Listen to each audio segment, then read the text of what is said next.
而家同你睇呢個一座嘅單位，呢個係 J 單位，記住佢 J 單位。點解啊？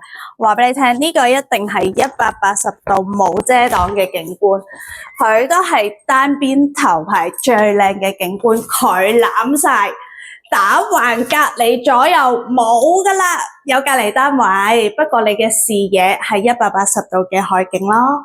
好啦，咁佢呢個都係兩房戶型設計，開放廚。佢呢個開放廚咧，佢就做得靚啲，個雪櫃擺喺呢度，大嘅工作平台。咁其他呢啲都唔使講啦，全部有齊晒就基本噶啦。跟住門後邊佢做咗一個儲物嘅，門後邊佢做咗儲物櫃。佢呢隻咧就因為佢大少少，所以佢個做嘅儲物啊各樣都做得再靚啲。跟住睡房啦喎，同你睇下，同你望下個睡房啦喎。睡房呢個走廊第一間，咁啊呢個細房都唔細啊。咁佢呢個都係用咗落地窗嘅設計，冇窗台，咁啊成間房空間感夠，樓底夠高，同埋記住喎，頭先我哋講呢個係180度嘅靚景嚟噶喎。跟住另外一間大房啦，大房咧佢呢個多一個工作平台，咁佢呢個再大啲，哇唔錯，都係啦，三邊落床，呢度可以做翻衣櫃，跟住佢有個工作平台俾你，咁佢呢個咧全部都係賣嘅，都係講緊一個景觀地段。咁呢度係真係住得舒服，空間咁夠。咁我望埋客廳先，廁所未？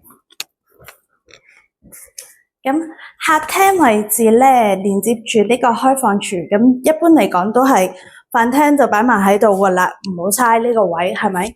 咁啊，兩邊都可以擺電視嘅，都有齊晒線噶啦。跟住呢個露台。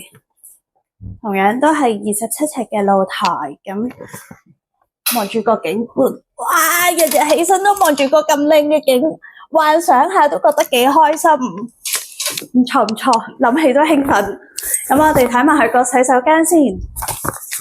嗱，佢呢個洗手間咧又係再闊啲嘅喎，你見佢好明顯嘅，因為一座嘅單位咧，一座二座咧。